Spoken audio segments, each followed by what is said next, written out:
Well, welcome viewers. How are you doing?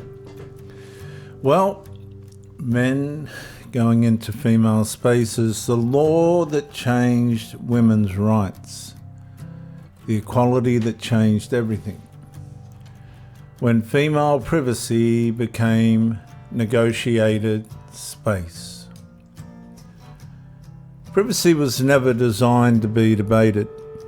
It was designed to be assumed. For generations, for millenniums, biological women entered female spaces without first asking who else might be there. And that assumption quietly changed. In this episode, I examine how the legal recognition of gender identity, together with evolving institutional policies, led to the disputes over female-only facilities, with many biological women arguing that privacy had shifted from being an assumed protection to a negotiated outcome, and it has.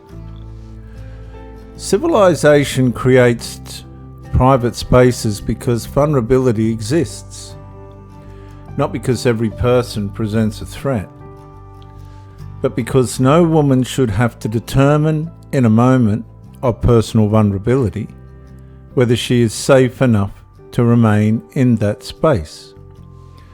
Female privacy was once understood before anyone entered the room.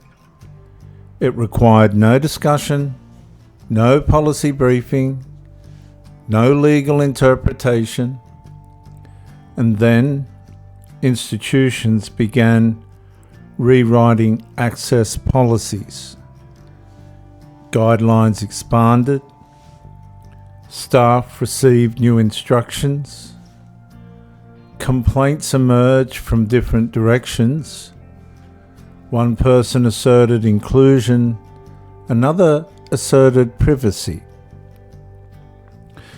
Administrators increasingly found themselves balancing competing legal obligations. And for many biological women, the confrontation was no longer theoretical. It became immediate. The public bathroom, the hospital cubicle, the changing room, the refuge. Each encounter carried the same underlying question. When competing rights meet inside a private female space, which protection should prevail? For supporters of the evolving framework, broader inclusion reflected equality and legal recognition. And for many biological women, the concern centered on whether female privacy had become unconditional upon someone else's interpretation of the rules. The legal framework had already been changed.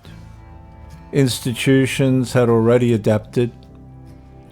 And now biological women were deciding whether the environment built around female privacy still provided the certainty they had assumed.